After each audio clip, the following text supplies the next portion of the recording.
तीसरा प्रवचन। जीवन के मंदिर में द्वार है मृत्यु का। मेरे प्रिय आत्मन, जिसे हम जान लेते हैं उससे हम मुक्त हो जाते हैं, और जिसे हम जान लेते हैं उसे हम जी भी लेते हैं। हमारी हार और पराजय हमारे अज्ञान के अतिरिक्त और कुछ भी नहीं है। अंधकार है इसलिए पराजय है, प्रकाश हो तो पराजय असंभव है, क्योंकि प्रकाश विजय बन जाएगा। मृत्यु के संबंध में पहली बात आपसे यह कहना चाहूँगा कि मृत्यु से अधिक असत्य और कुछ भी नहीं है। लेकिन मृत्यु ही सत्य मालूम होती है। न केवल सत्य मालूम होती है, बल्कि जीवन का केंद्रीय सत्य भी वही मालूम होती है। और ऐसा प्रतीत होता है कि सारा जीवन मृत्यु से घिरा हुआ है। और चाहे हम भूल जाते हों, भुला देते हो, लेकिन फिर भी मृत्यु चारों तरफ निकट ही खड़ी रहती है। अपनी छाया से भी ज़्यादा हमारे पास मृत्यु है। जीवन को जो रूप हमने दिया है वह भी मृत्यु के भय के कारण ही दिया है। मृत्यु के भय ने समाज बनाया है, राष्ट्र बनाए हैं, परिवार बनाए हैं, मित्र इकट्ठे किए हैं। मृत्यु के भय ने धन इकट्ठे करने की दौड़ दी है। मृत्यु के भय ने पदों की आकांक्षा दी है। और सबसे बड़ा आश्चर्य यह है कि मृत्यु के भय ने ही हमारे भगवान और हमारे मंदिर भी खड़े कर दिए हैं। मृत्यु से भयभीत घुटने टेक कर प्रार्थना करते हुए लोग हैं। मृत्यु से भयभीत आकाश की तरफ, परमात्मा की तरफ हाथ जोड़े हुए लोग हैं। और मृत्यु से भी ज़्यादा असत्य कुछ भी नहीं है। इसलिए मृत्यु को सत्य मानकर हमने जो भी जीवन की व्यवस्था की है वह सब भी असत्य हो गई है। लेकिन मृत्यु का असत्य हमें कैसे पता चले? यह हम कैसे जान पाएं कि मृत्यु नहीं है? और जब तक हम यह जान पाए तब तक हमारा भय भी विलीन नहीं होगा। और जब तक हम यह ना जान पाए कि मृत्यु असत्य है, तब तक जीवन हमारा सत्य नहीं हो सकता है।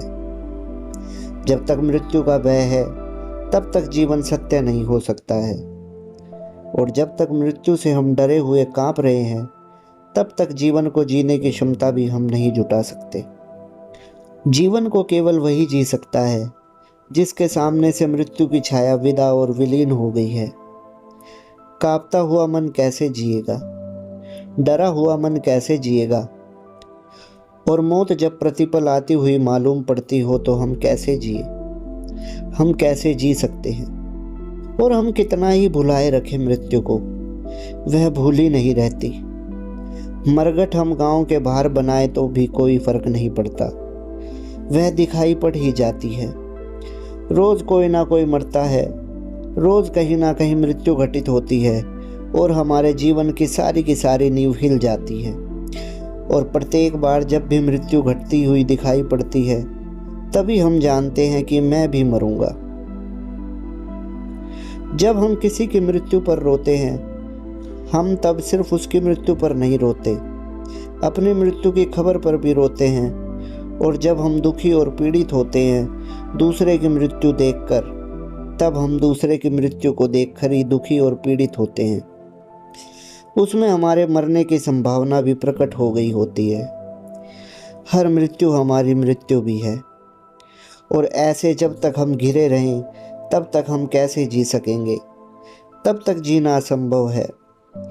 तब तक हमें जीवन का पता नहीं चल सकता, ना उसके आनंद का, ना उसके सौंदर्य का, ना उसके रस का। तब तक जीवन का जो परम सत्य है परमात्मा, उसके मंदिर के द्वार पर भी हम नहीं पहुंच सकते।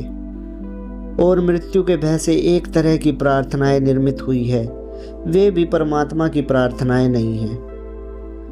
परमात्मा के मंदिर पर तो वह पहुंचता है जो जीवन के आनंद से परिपूरित हो जाता है।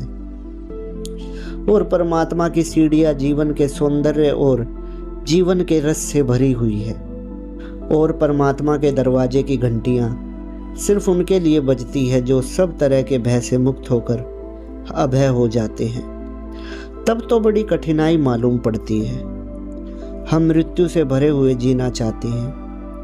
ऐसा कभी भी नहीं हो सकता है। दो में से एक की बात सत्य हो सकती है। ध्यान रहे, यदि जीवन सत्य है तो मृत्यु सत्य नहीं हो सकती, और अगर मृत्यु सत्य है तो जीवन सिर्फ एक सपना होगा, एक झूठ। वह सत्य नहीं हो सकता है।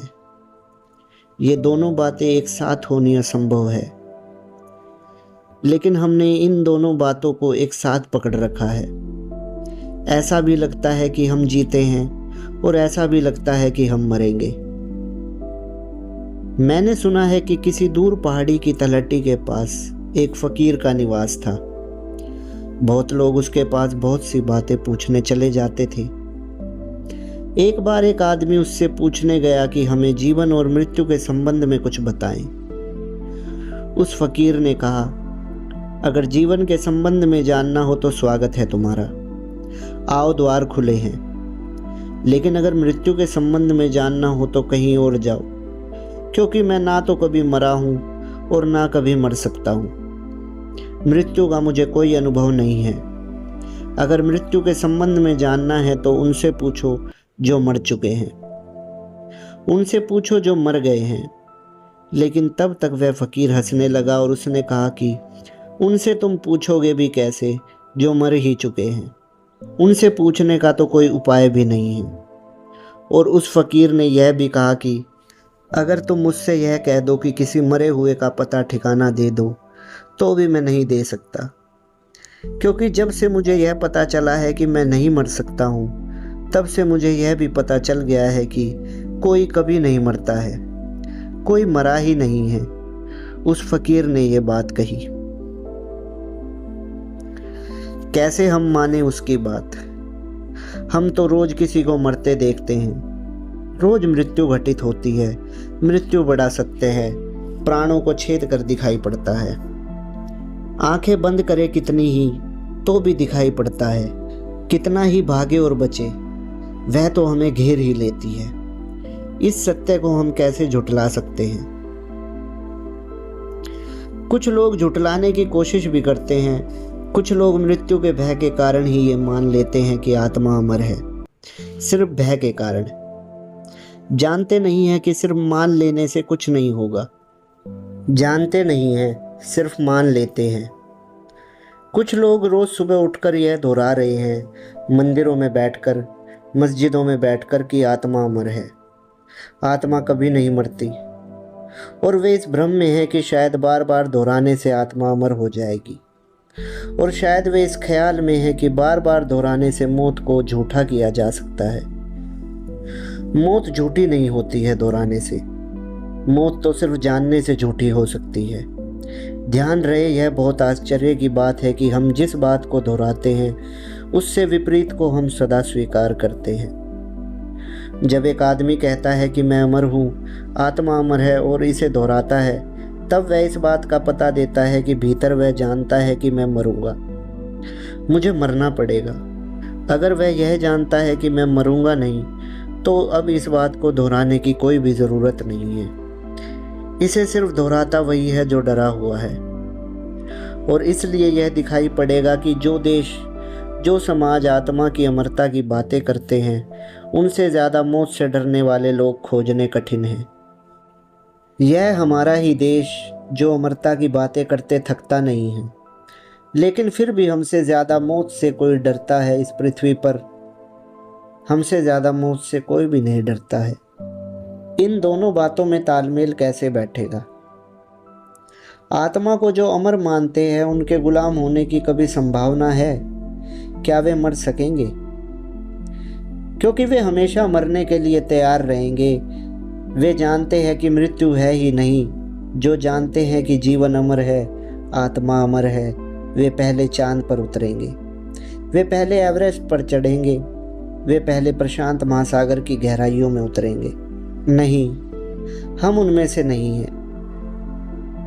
ना हम एवरेस्ट की चोटी पर चढ़ते हैं, ना हम चांद पर उतरते हैं, ना हम पैसिफिक महासागर की गहराइयों में जाते हैं। और हम आत्मा को अमर मानने वाले लोग हैं। हम असल में इतना डरते हैं मृत्यु से कि उसी डर के कारण हम आत्मा अमर है इसको भी दोहराते रहते हैं। और हमें यह भ्रम है कि शायद बार बार दोहरा लेने से जो हम दोहरा रहे हैं वह सच हो जाएगा। दोहराने से कोई भी बात सच नहीं हो सकती है।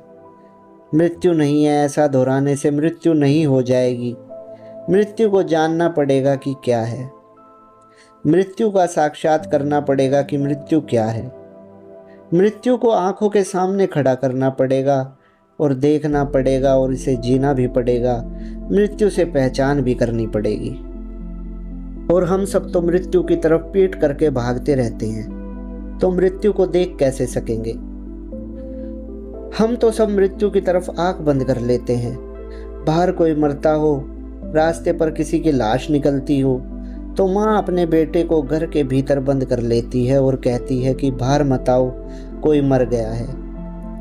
मरघट इसीलिए गांव के बाहर बनाते हैं ताकि वह बार बार दिखाई ना पड़े, मौत आमने सामने ना आ जाए। अगर किसी से मरने की बात करो तो वह कहेगा ये बात मत कीजिए। एक सन्यासी के साथ मैं कुछ दिन तक ठहरा हुआ था। वे सन्यासी रोज आत्मा की अमरता की बात चलाते थे।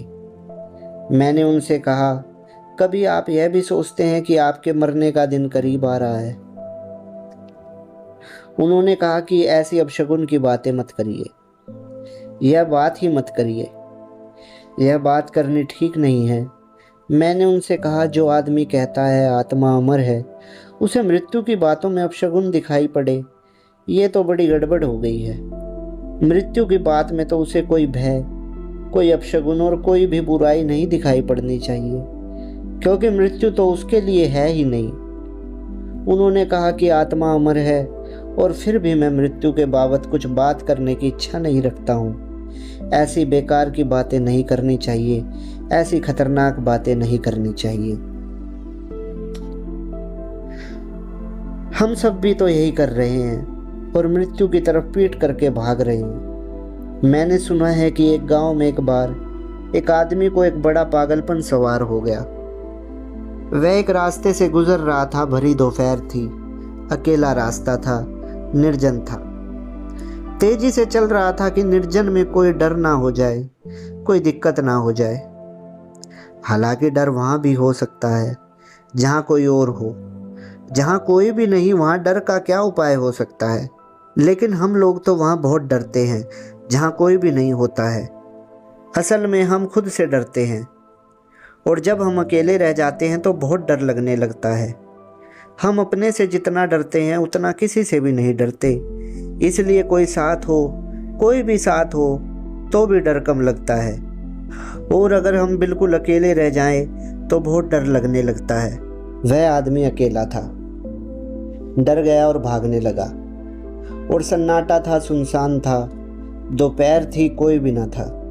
जब वह तेजी से भागा तो उसने अपने ही पैरों की आवाज़ पीछे से आती हुई मालूम पड़ी, और वह डरा कि शायद कोई पीछे है। फिर उसने डरे हुए चोरी की आंख से पीछे झांक कर देखा तो एक लंबी छाया उसका पीछा कर रही थी। वह उसकी खुद की ही परछाई थी। लेकिन यह देखकर कि कोई लंबी छाया पीछे पड़ी हुई है, वह और भी तेजी से भागा। और वह आदमी फिर कभी रुक ना सका मरने से पहले, क्योंकि वह जितनी तेजी से भागा, छाया उतनी ही तेजी से उसके पीछे भागी। फिर वह आदमी पागल हो गया।